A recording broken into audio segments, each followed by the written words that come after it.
네, 강사님을 소개하겠습니다. 이 장면 오시죠.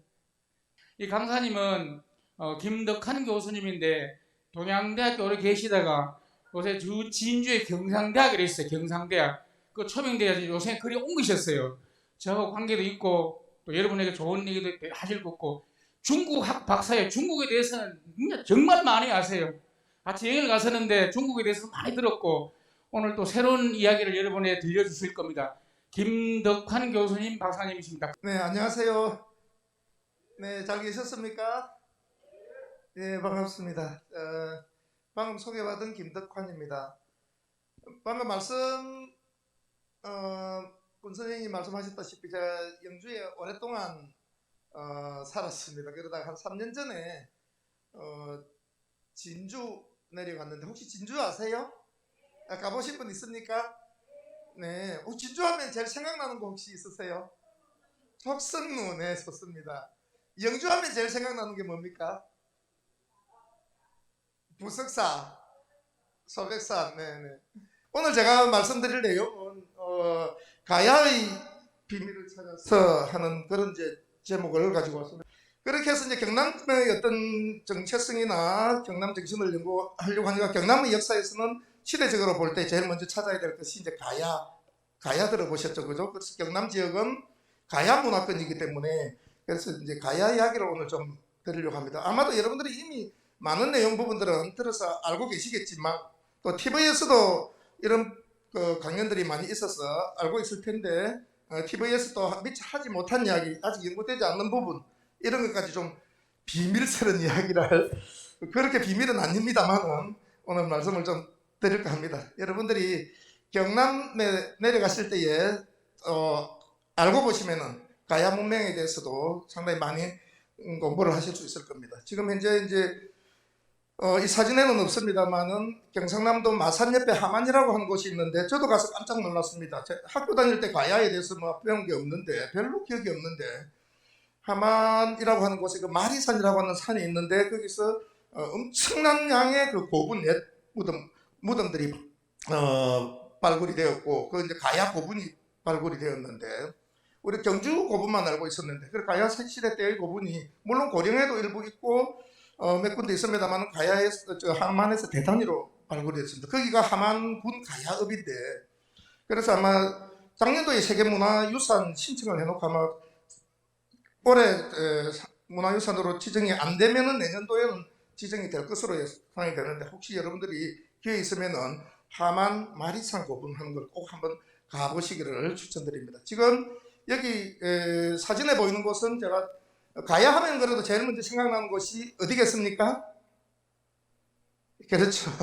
김해죠, 그죠? 김해 김수로 왕릉을 제가 진주에 내려가서 제일 먼저 한 일이 김수로 왕릉을 찾아간 일입니다. 그래서 여기는 가야 문명이니까 가야 문명이 어떻게 시작되었는지 연구를 하기 전에 가야 문명을 처음으로 가야를 건국하신 분부터 한번 찾아보자 해서 이제 김해를 찾아갔습니다. 그래서 김해 김수로 왕릉이 있는데 그래도 제가 옛날에 가보고 이제 2년 전에 내려가서 처음 봤더니 깜짝 놀랐습니다. 엄청나게 조성을 잘 해놓으셨습니다. 그래서 혹시 김해에 내려가시면 꼭 이것도 한번 김수로 왕릉을 한번 가보시기 바랍니다. 그리고 나서 이제 약간 이제 외곽 지역으로 가니까 이제 김수로 왕이 태어난 곳은 말로만 듣고 책에서만 봤습니다만은 김수로 왕은 태어난 곳이 어디신지 혹시 기억나십니까? 그 산이 있죠, 그죠? 구지봉, 그죠? 구지봉. 지금 제가 사진 찍어놓은 것이 구지봉 정상입니다. 구지봉 정상. 구지봉 정상이고, 그 비석 있는 곳이 이제 김수로 왕이 강림한 곳이다. 이렇게 비석을 보니까 세워놨고, 그 구지봉 정상에는 저렇게 평평하게, 원형으로 이렇게 평평하게 그려져 가지고 있습니다. 이게 여기이고, 여기 비석 세워놨죠, 그죠? 그렇게 해서, 그렇게 높지 않기 때문에 산책하기가 상당히 좀 좋았습니다. 그리고 해서 김수로 왕릉을 이렇게 내려와가지고 구지봉에서 이렇게 내려와서 도로가 하나 있는데 도로를 지나서 바로 탁 보니까 앞쪽에 산에 산성 같은 게 있고 그 산성 밑에 또 하나의 무덤이 있는데 김수로 왕릉의 부인의 무덤이죠. 김수로 왕릉의 부인 누군지 아십니까? 모르세요? 미세스 흐 그리고 우리 영주에도 아마 허씨 분들도 좀 계실 거고, 뭐 김씨들은 많이 계시죠, 그죠? 우리 영주에 뭐 계시는 주로 뭐 여러 번을 의성, 선성다 이런, 그 다음에 일부 또 경주 있고, 그 다음 김해 본관을 갖고 계시는 분들도 있는데, 이제 그분들의 어떤 고향에 대한 그런 이야기가 함께 다 될 겁니다. 그래 아울러서 우리 허씨 부인 허황옥, 이름은 허황옥입니다. 그래서 우리가 이제 왕후가 됐기 때문에 허황후라 흔히 이렇게 이야기를 하죠. 자, 그럼 이 두 분에 대한 이야기는 우리가 국사 시간에 옛날에 학교 다닐 때에 신화로서 이제 많이 들어왔죠. 그래서 제가 이제 잠시 김수로왕 신화를 요약해서 여기 적어놨는데, 김수로왕 이제 신화에 보면은 첫 번째가 이렇게 나옵니다. 언제냐면은 한나라 광무제 18년. 이게 이제 우리 서기로 계산되면은 서기 42년인데, 서기 42년에 가야가 건국됐다는 이야기를 하는데, 이제 신화로서 이렇게 삼국유사, 삼국사기에 전하는데, 삼국유사 특히 가락국기에 상세하게 전해져 내려오고 있습니다. 삼국유사는 우리 영조 올라오기 전에 이제 그 군위가 그 삼국유사의 고향이다 이렇게 해서 고장이라 해서 거기서 그 일현 스님이 삼국유사를 집필을 하셨는데, 유사라고 하는 것은 정사, 역사에서 미처 다 적지 못하고 빠뜨려 놓은 것을 다시 보충해서 적는 것이 유사거든요. 그래서 삼국유사도 역사책인데, 다만 정사가 아니고 정사에 없는 내용을, 그 없는 내용이지만은 많이 알려져 있는 내용, 역사적인 이야기들을 기록해 놓은 겁니다. 이것이 삼국유사에 있는데, 우리 삼국유사하면 이제 신화라고 그냥 생각을 하죠. 그게 왜냐하면 단군 왕금 이야기가 나오기 때문에, 단군. 그래서 우리는 단군 신화라고 배우고, 김수로 왕도 신화라고 이렇게 배워버렸는데, 그래서 저 섬나라 일본 놈들이 우리 한국을 강제 통치하면서 우리나라의 역사를 왜곡. 그래서 일본보다 앞서고 일본보다 선진적인 것은 전부 다 거짓말. 거짓말이라고 할 수 없는 것은 신화. 이렇게 이야기를 해버렸어요. 그래서 삼국유사를 신화라고 해버리고, 삼국사기도 일본보다 빠른 역사의 기록들은 다 삼국사기에 기록되어 있는데, 삼국사기 기록은 믿을 수 없다. 왜? 일본보다 앞선 문명들이 다 소개가 되어 있으니까.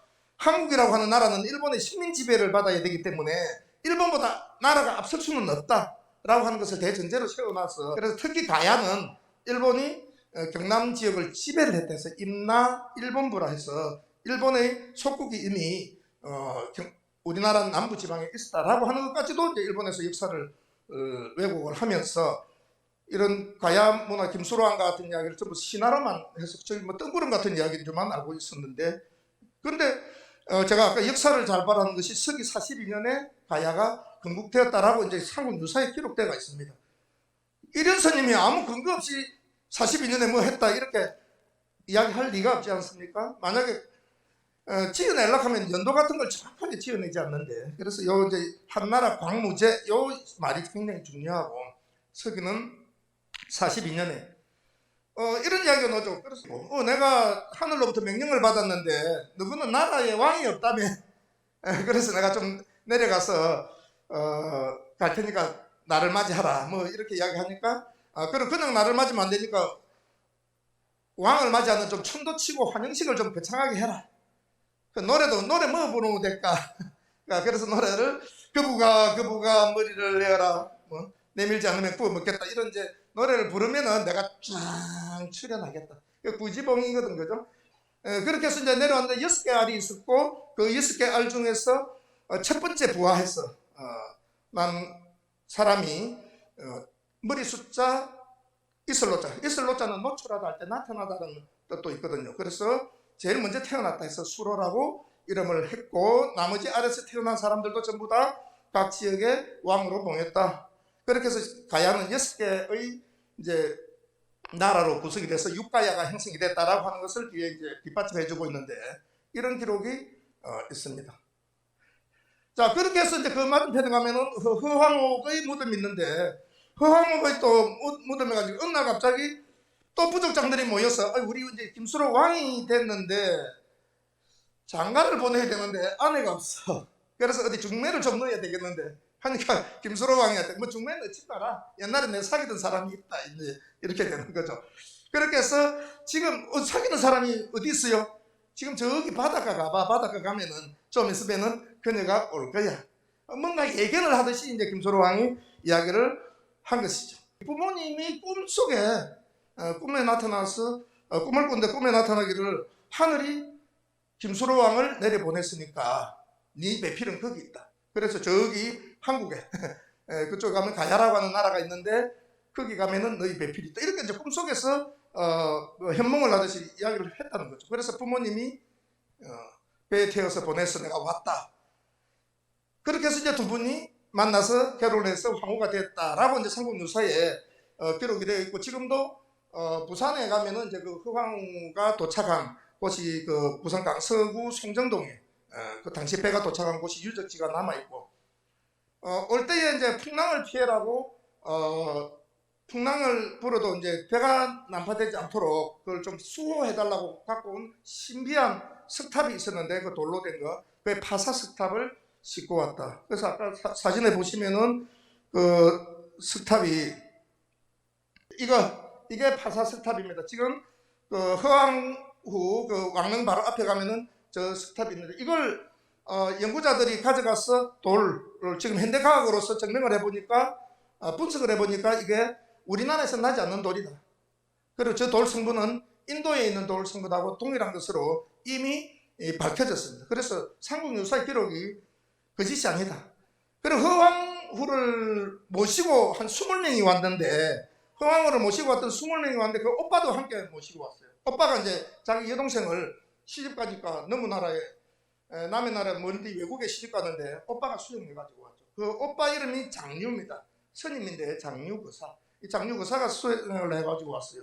그래서 지금 현재 그 김해와 창원 사이에 장류라고 하는 지명이 지금도 있습니다. 이 장류거사, 허황옥의 오빠가 나중에 이제 자기 동생은 황후가 되고 자기는 거기서 절을 짓고 스님이 되어서 살았기 때문에 허황옥 오빠가 산 곳이 지금도 그 지명 이름이 장류입니다. 우리가 지명 같은 거는 보면은 옛날의 역사가 그대로 있거든요.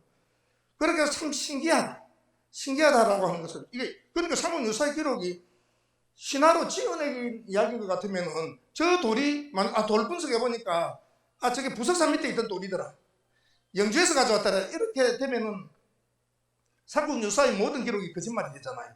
그런데 실제로 돌 성분을 분석해 보니까 인도 돌이라 인도 돌이라. 신기하지 않습니까?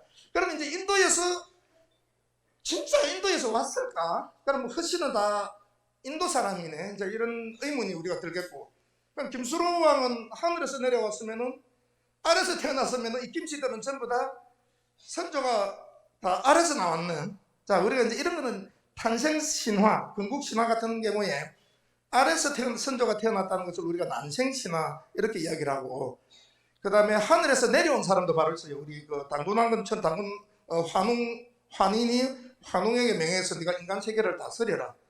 그래서 하늘의 아들로 내려온 사람들, 이 천손 신화, 천손, 하늘에서 내려와서 직접 인간 세계를 통치하는 이런 신화는 북부 그 대륙 유목민족들의 신화는 거의 일치합니다. 이렇게 보면은 가야는 천손 신화와 난생 신화가 함께 합쳐져 가지고 있는데, 우리나라가 이제 천손 신화와 난생 신화가 합쳐져 있는데, 왜 북방은 당군 신화, 우리 당군도 사실 지금 역사로 다 규명이 됐는데, 그렇지만 남방은 난생 신화, 김알직, 김수로 전부 다 아래서 뭔가 태어나는 것으로 이렇게 이야기되고 있는데, 아래서 다른 동남아시아에 있는 난생설화는 보면은 그냥 아래서 태어나는데, 우리나라 남방에 있는 난생신화들은 그 알이 하늘에서 내려와요.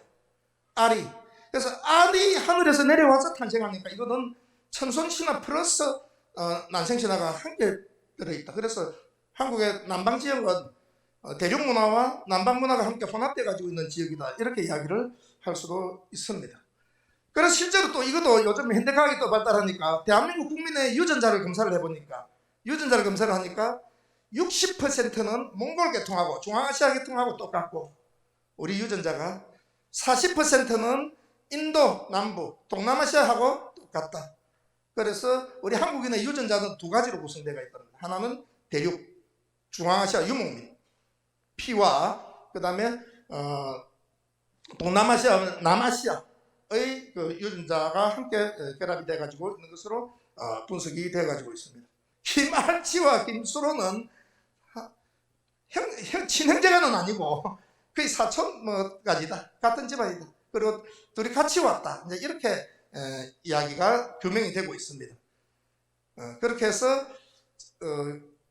김알치와 김수로에 대한 이제 내용을 먼저 간단히 말씀드리고자 하는데, 이 이야기는 KBS에서 그냥 지어낸 것이 아니라 일본의 어떤 소설가가 일본인들의 뿌리를 찾는 뿌리 여행을 1970, 80년대에 시작을 하면서 일본인들의 뿌리를 찾아서 오다 보니까 어디에서 왔느냐 하니까 일본 사람들은 일본이 옛날부터 한국을 지배했다고 했는데, 이 사람은 연구를 해보니까 한국에서 일본이 왔다.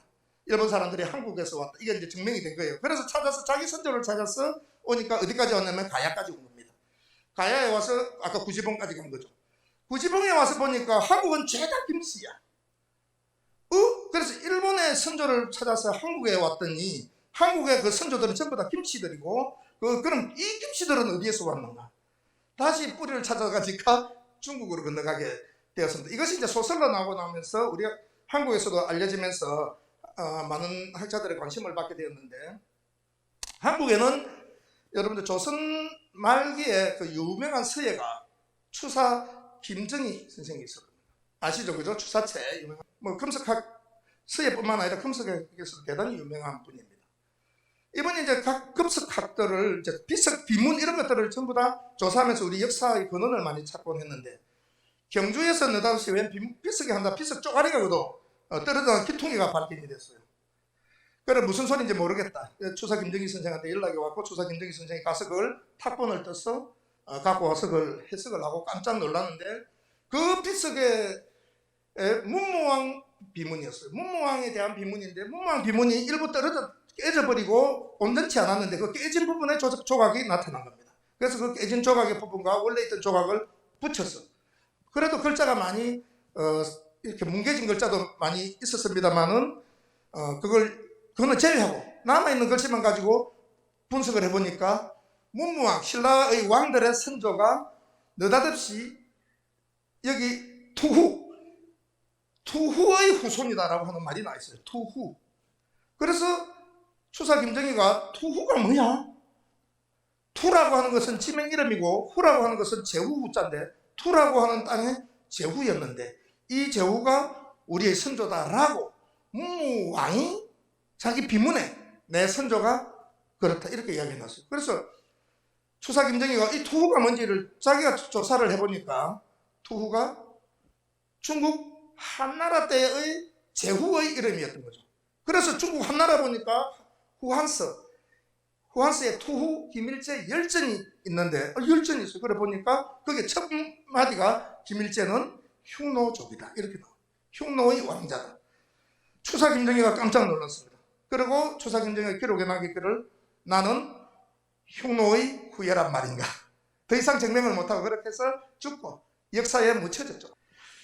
자, 그래 거기 가니까 어떤 내용이 있느냐면은 그럼 투후 김일제인데 이름을 찾으면 김일제라는 사람이 있고, 이 사람에 대한 행적이 후한서의 열전이 지금 확인도 할 수 있어요. 지금도 김일제의 열전이 있습니다. 그래서 김일제라는 이 사람이 왜 조선으로 오게 됐는가? 이걸 이제 기록을 해석을 해보니까 이 아버지가 휴도왕. 그래서 김일제는 휴도왕의 아들이다. 그래서 휴도라고 하는 지역의 왕인데, 이 휴도가 흉노족이 사는 곳의 지역인데, 한나라 때 잘 아는 한 사군을 설치했던 한무제가 흉노를 정벌하는 전쟁을 하면서 북쪽으로 흉노를 많이 정벌했어요. 흉노라고 하는 말은 사실은 중국 사람들이 자기들보다 윗지방에 살고 있던 유목민족들을 통괄해서 부르던 말이 흉노예요. 중국 사람들은 자기들이 좋은 데는 좋은 글자를 쓰고 싫은 나라들은 나쁜 글자를 써요. 가능하면 좀 좋은 글자를 좀 쓰려고 하는데 항상 좀 무시하는 경향이 있죠. 그래서 북방 유목민족들을 막기 위해서 쌓은 성이 만리장성이잖아요. 중국 사람들은 옛날부터 유목민족들에게 엄청나게 시달려왔고, 한고조 유방이 천하를 통일해놓고 내침에서 북방 유목민족들까지 뿌리를 뽑으려고 북방 전쟁을 일으켰다가 한고조 유방이 포위돼서 죽을 뻔했어요. 그러니까 이도 다 흉노족들이 중국 한족들에 의해서 쫓겨났는데, 이 흉노족 세력이 쫓겨나면서도 그냥 쫓겨나지 않아. 하도 전쟁에 능하고 말도 못하니까. 그래서 유럽의 게르만에 대이동을 시킨 사건이 흉노족들이 쫓겨가면서 전쟁을 일으켜서 유럽이 중세에 뒤집어지게 됐죠. 그래서 유럽에서는 흉노족을 훈족이라고 그럽니다. 훈족. 그래서 훈족이라고 그러는데 중국에서는 그걸 흉활용자로 써놓으니까 좀 보기가 싫은 거지. 그래서 그 이제 쫓겨가지 않고 남아있던 나라 중에 휴도라고 하는 지역에 휴도왕이 있었는데 굴복을 하지 않으니까 그 옆 지역에 있던 왕이 자기는 한 나라에 투항을 하고 싶은데 그렇게 해서 휴도왕을 죽여버렸어요. 암살을 해버리고 한 나라에 항복을 했습니다. 항복을 했는데 이때에 아들이 둘이 있었는데 큰 아들이 김일제고 작은 아들이 김윤입니다.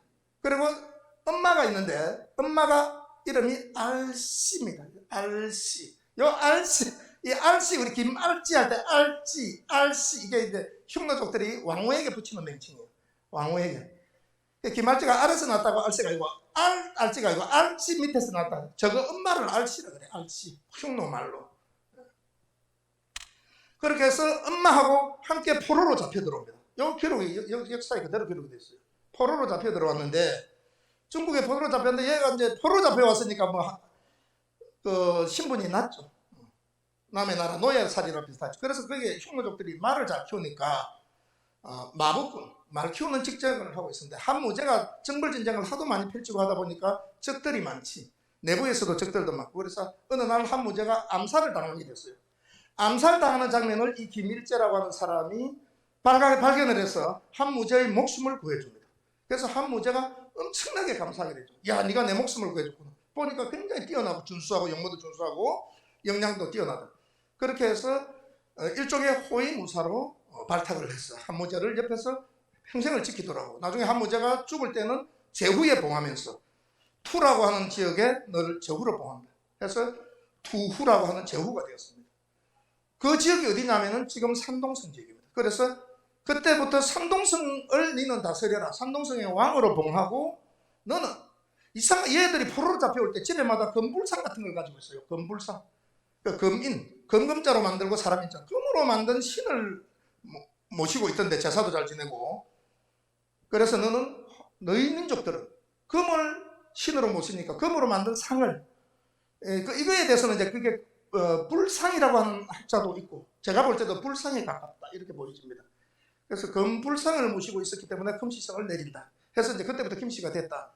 이렇게 성취를 주고 땅은 산동성을 다스리도록 했습니다. 그리고 나서 5대를 내려와서 5대 동안 거기 산동성의 왕이 됐다. 쉽게 말하면. 함께 왔던 동생 김윤은 일찍 죽어버렸어요. 중국에 도착해서 죽고 얘의 아들이 김안상인데 김안상이 능력이 뛰어나서 자기 삼촌이 이미 황제의 그 엄청난 신임을 받고 있으니까 자기 아버지는 죽었고 삼촌의 또 도움도 많이 받았겠죠. 그렇게 해서 한무제가 죽은 이후에 그 이후에 중국 왕들 선제나 이런 왕들에게 굉장히 중용을 받아서 나중에 또 제후에 봉해지게 됩니다. 그래 왕망이라고 하는 사람은 자기 이모가 황후예요. 이게 한 나라의 황후라. 한 나라 황후인데 자기 그 이모 되는 황후가 자기가 권력을 잡기 위해서 자기 조카 있는 왕망을 중용을 해서 실권을 다 맡겼어요. 그러니까 이 왕망이 가만히 보니까 자기가 더 권력을 잡고 싶으니까 자기 이모도 다 쫓아내버리고 나중에 자기가 나라를 세우게 됐던 것이죠. 그렇게 하고 다시 한 15년을 다스리다가 다시 유씨에게 다시 멸망을 하게 됩니다. 다시 한 나라의 유씨에게 멸망을 당하고 후한이라고 하는 나라가 다시 세워지는데 거기에서 엄청난 보복 전쟁이 일어나겠죠. 보복전. 그래서 왕씨에 대한 엄청난 보복 전쟁. 이 왕망이 나라를 세울 때에 동조했던 세력이 있는데 아까 외사축제관이라고 했잖아요. 이 김씨들이 거기에 동조를 했다. 그렇게 해서 김씨들도 함께 소탕당했다. 그러니까 소탕당하면서 도망 행렬이 일어나게 되겠죠. 그렇게 하고 나서 중국에서는 기록이 없어요. 이 사람들에 대한 기록이 없습니다. 도망갔다까지만 있습니다. 그리고 삼국 유사에 바로 이어서 나오는 것이 서기 42년에 광무제, 이게 후한을 세웠던 광무제입니다. 광무제 18년에 한국에 이 김씨들이 나타난다 이 말입니다. 김알지도 나타나고 김수로도 나타난다. 그러면서 이 사람들이 자기 비문에 기록해놓기를 나는 요 효도왕의 그 후손이다. 김일제의 후손이다. 이렇게 이야기를 하니까 역사의 맥이 맞다는 겁니다. 그러면은 아까도 말씀드렸지만 야 진짜 그 흉노족이 뭘까 궁금하지 않습니까? 이건 아까 제가 한나라 때 역사를 이렇게 펼쳐놨는데 여기 아까 그 무제 때에 그 흉노족을 정벌을 했는데 오대로 내려오니까 언제 때냐면은 여기 내려오는 애제, 평제 이때부터 시작해서 왕망이 정권을 잡기 시작합니다. 왜 정권을 잡을 수 있냐면 황제가 굉장히 어린 나이에 등극을 하거든요. 어린 나이에 등극해갖고 얼마 다스리지를 또 못합니다. 자 그러면 그 진짜 효도라고 하는 지역이 있을까 해서 제가 효도 왕이니까 한번 찾아봤습니다. 효도라고 하는 지역이 지금 중국에 있는데 지명 이름이 바뀌었어요. 지금은 감숙성 무이시 이 지명이 옛날에 효도였다. 그리고 제가 중국 지도를 해놨죠, 그죠? 중국 지도 보면은 이 지역이 감숙성입니다. 이 지역, 이 중간 지역이 효도라고 하는 지역입니다. 그럼 효도라고 하는 지역은 도대체 무슨 뜻인가?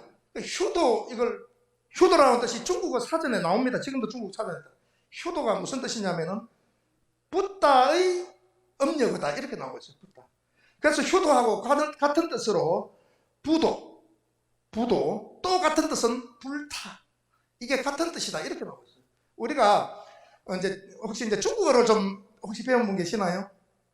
영어의 F 발음 그리고 부도 부처 할 때에 그게 중국 발음으로 푸어투 이렇게 그다음 불탑도 마찬가지입니다. 불탑도 중국어로 읽으면 포타 이 F 발음을 떼는 것은 히읗 발음하고 같이 통합니다.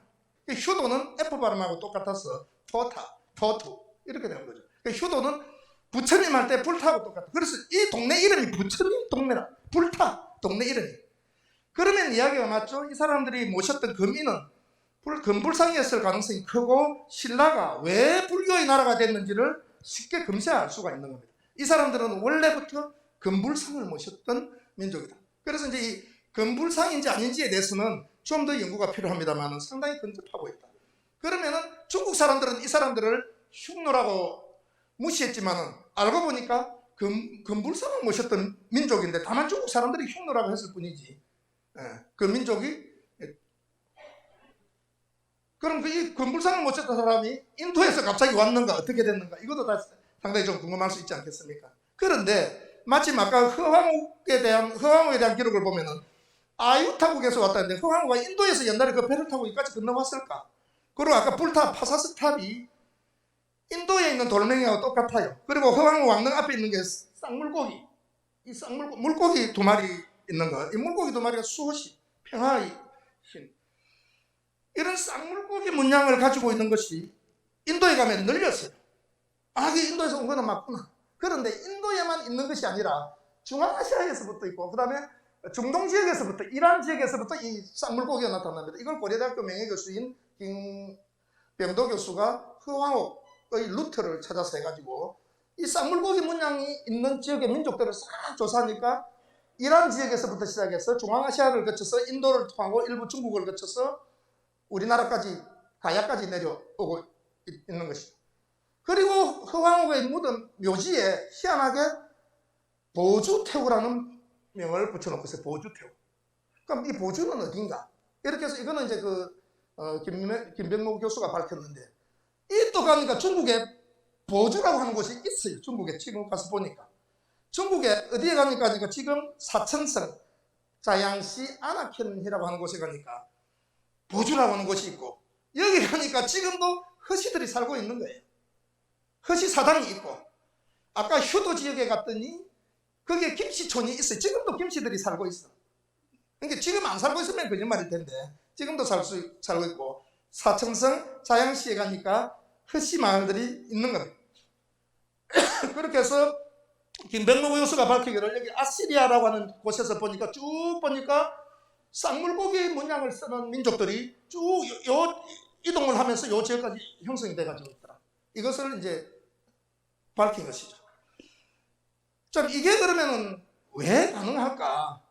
도대체 어떻게 된가? 그래서 이제 잠시 우리가 세계 문명이라고 하는 것을 보면은 옛날에 이집트, 나일강, 메소포타미아, 그 다음에 인도의 인더스 문명 이렇게 배웠지 않습니까? 그럼 우리 중국에는 황하 문명이라고 배웠는데, 황하 문명을 이렇게 우리가 세계 4대 문명을 배웠는데, 이거는 이미 이제 그 역사에서 이거는 잘못된 것이라는 것이 밝혀졌죠. 앞에 세 개는 똑같은데, 황하 문명보다 앞선 문명이 1970년대에 발견이 됐는데, 양저강에서 1000년 앞선 문명이 발견이 됐어요. 그렇게 해서 중국 사람들은 양저강이나 뭐 황하나 다 그냥 중국 문명하면 되겠다 이렇게 생각했는데, 1980년대에 중국 북부 지역에서 요하, 요동성, 만주 지역 때부터 시작해서 몽골 지역 때까지 요하라고 하는 곳에서 새로운 문명이 발견이 됐는데, 이름하여 요하 문명. 이 문명은 중국 문명하고 다릅니다. 그리고 여기서 발견되는 유적들이 전부 다 유물들이 옥으로 만든 유물들이 발굴됐는데, 이게 희한하게도 여기서 발굴되는 유물들이 어디에서 발굴되는 거하고 똑같느냐면은 우리 한반도에서 발굴되는 거하고 똑같습니다. 그래서 이 요하 문명은 여기서 발굴된 역사적 기록이다 보니까 우리 한국의 고조선하고 같은 지역에 속하는 겁니다. 그래서 우리 한국 학자들은 이게 고조선이라고 확신을 하고 연구를 하고 있는데, 중국에서는 이거 큰일 났다. 그럼 중국이 고조선에게 지배당했다는 이야기 되니까, 그렇게 해서 중국은 스톱 시키고 역사 왜곡 공정을 벌였습니다. 왜 벌였느냐? 중국 문명보다 앞선 문명이 중국 북부에 있는데, 이것이 황하와 양장으로 내려온 것으로 돼가지고 있으니까, 그러면 중국의 뿌리가 없어지잖아요. 그리고 그 민족의 뿌리를 보니까 한국 민족들하고 같은 기원을 두고 있는데, 이렇게 둬서는 중국이라고 하는 민족의 기원이, 문명의 기원이 사라진다. 그래서 중국 정부에서 이걸 차단을 시키고 새롭게 역사를 쓰는 작업을 진행했는데, 그것은 이제 우리에게 알려져 있는 것은 이름하여 동북공정이에요. 많이 들어보셨죠, 그죠? 동북공정. 이 동북공정을 왜 했느냐 하면은 요하 지역에서 발굴된 이 요하 문명, 신석기 시대 서기 8,000년 전의 문명인데 세계에서 제일 빨라요. 지금 세계 4대 문명보다 훨씬 더 앞선 문명군이 여기에 있습니다. 그래서 이 문명은 한반도의 문명하고 똑같다. 그리고 여기 나오는 것이 우리 고조선 기록하고 상당히 일치되고 있다. 그래서 이걸 차단하기 위해서 중국에서는 동북공정이라고 하는 것을 만들어서, 그러니까 지금 가면 중국 사람들은 원래 중국은 한족은 역사는 황제의 후예다 이렇게 이야기를 하고 있고, 뭐 염제 신농시의 후예다 이렇게 이야기하고 있는데, 알고 보면은 염제 신농시도 우리 동이족이고 황제도 사실은 동이족이고, 중국에 있는 사망 오제라고 하는 사람들이 전부 다 동이족들인데, 또 우리 민족이 동이족 계열이지 않습니까? 이미 사마천이 사기에서부터 한번 왜곡을 했는데, 이게 이제 유물적으로 다시 북방 지역에 나타나다 보니까 이것을 다시 중국에서는 이제 정리를 해서, 지금 중국은 3명의 조상을 중국의 시조라고 이야기를 하고 있습니다. 그 3명의 시조 중에 들어간 사람이 황제, 그 다음에 염제 신농시 들어갔는데, 한 명을 더 집어넣었어요. 누굴 집어넣느냐 하면은 동이족의 시조. 혹시 동이족의 시조가 누군지 아십니까? 여러분들 보통 동이족의 시조 이렇게 이야기할 때 우리 동이족 중에서 가장 유명한 사람, 지금 올림픽 일본에서 시작할 건데, 우리 축구팀 들어갔죠. 여러분들 우리 한국 축구 대표팀에 응원할 때 그 응원단 이름이 뭔지 아세요? 붉은 악마, 우리 빨간색 근데 붉은 악마 응원복 앞에 그려져 가지고 있는 그림 혹시 보셨나요? 그 그림, 이상한 그 도깨비 같은 그림 그리는 거 있죠? 그 그림이 누구를 상징하는가? 그 그림의 주인공입니다. 우리 고구려가 전쟁할 때에, 항상 고구려가 전쟁할 때에 깃발로 달고 갔던 사람, 이순신 장군의 거북선에도 달려가지고 있는 그 그림, 전쟁의 신 치우입니다. 치우가 우리 동이족의 선조로 알려져 가지고 있는데, 그래서 중국에서는 저 요한 문명은 동이족이 만들었기 때문에 치우의 후손들이 만들었다 해서, 이제는 중국 사람들은 동북공정을 통해서 우리는 단일 민족이 아니라 원래부터 복수민족이었고, 그래서 동이족도 우리의 선조다. 그렇게 해서 지금은 3조의 후예다. 염제 신농시, 그 다음에 황제 헌원시, 그 다음에 치우의 후손이다 해서 중국 박물관에 다 가면 이제 동이족도 이제 자기들의 선조라고 이렇게 적어 놓게 됐습니다. 자, 그렇게 해놓고 나서 보니까 이제 지금은 중국 지도책 보면 온통 옛날 한국 고대사 보면은 온통 다 이제 중국 땅으로 돼가지고 있는데, 요즘에 이제 고조선의 강력을 밝히기 위한 그런 노력들을 많이 하고 있지 않습니까? 그래도 아직도 우리나라는 안타깝게도 좀 사학자들이 친일 사관들이 많이 있어서 자꾸 고조선도 우리 한반도 안에서만 있다 이렇게만 이야기를 많이 하고 우리 옛날에 한사군도 한반도 안에만 있었다 이렇게 이야기를 하지 않습니까? 그런데 지금 이제 뭐 윤내은 교수나 이 당국대 이런 분들이 특히 또 환단곡이라든지 이런 역사 기록들 아직까지 정사로 인정을 받고 못하고 있는 이런 기록들의 근거, 아까 발굴되고 있는 동북지역에서 발굴되고 있는 유물들 이런 것들을 연계시켜서 옛날 우리의 고조선 땅은 이까지가 되었다. 이게 거의 이제 지금 현재 학교에서 밝혀지고 있고 아까 말씀드렸다시피 거기에 효도라고 하는 지역은 그 고조선의 지역이었다. 그러면은 우리 민족의 형성을 볼 때에 한 계열은 고구려 민족 계열이 이제 내려오고 그다음 백제 민족 계열이 내려오는데 전부 다 고조선의 후예들이거든요. 그 다음에 신라 민족들도 고조선의 후손들이 중국 땅에 고조선이 멸망하고 나서 중국에 살고 있다가 효도라고 하는 지역에 살고 있다가 아까 어떤 역사적인 사건으로 인해서 다시 피해서 한반도로 내려오는데 그 중에 한 세력은 김일제의 한 세력 김윤이라고 하는 사람이 내려와서 김수로가 되고 그 다음에 김당이라고 하는 사람의 후손들은 내려와서 김알지로 탄생이 되고 있고 그 다음에 이제 아까 그 허황우와 같이 살았던 그 사람들은 이 허시들을 보면은 아까 왕망이라는 사람이 왕씨 황후 집안이라고 했는데 중국 선제 때부터 시작하면은 허씨가 황후로 등장하기 시작합니다. 그래서 허씨 제가 빨갛게 표시하는 게 허씨들인데 이 허씨와 왕씨들이 한나라 후반부에 전부 다 황후 집안이었다. 그리고 김씨 집안이라고. 그래서 이 사람들은 중국에서부터 중국 황씨를 사로잡았던 사람들로 서로 친분이 있었다. 그리고 고향도 위치도 비슷합니다.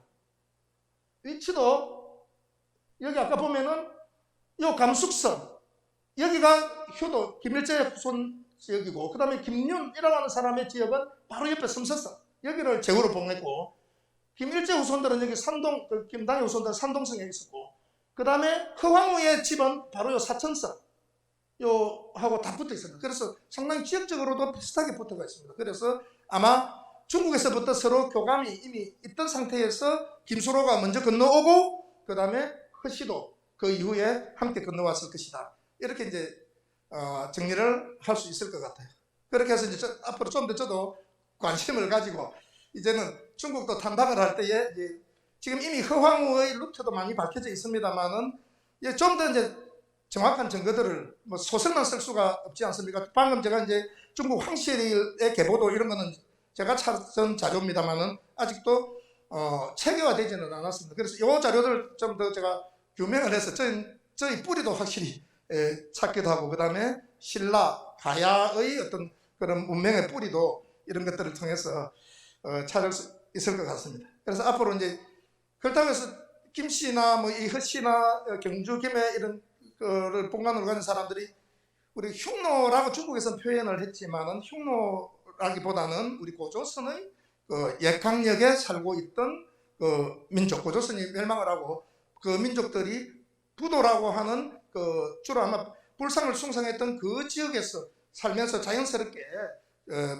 불교를 접하게 되었을 것이고 그런 문화권을 가진 사람들이 우리 한반도로 이주하게 되면서 어떻게 보면 삼국시대가 불교 문화와 깊은 관계를 갖게 되는 것도 우리 연관지어서 생각해 볼 수 있을 것 같아요.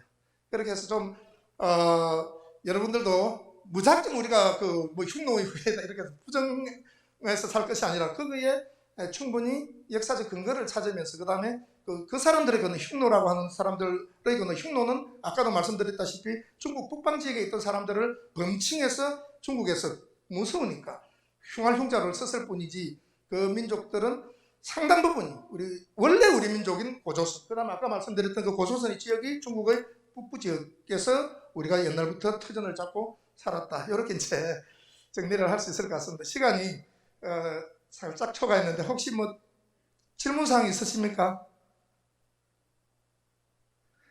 없으면은 여기까지 하고 마치도록 하겠습니다. 감사합니다.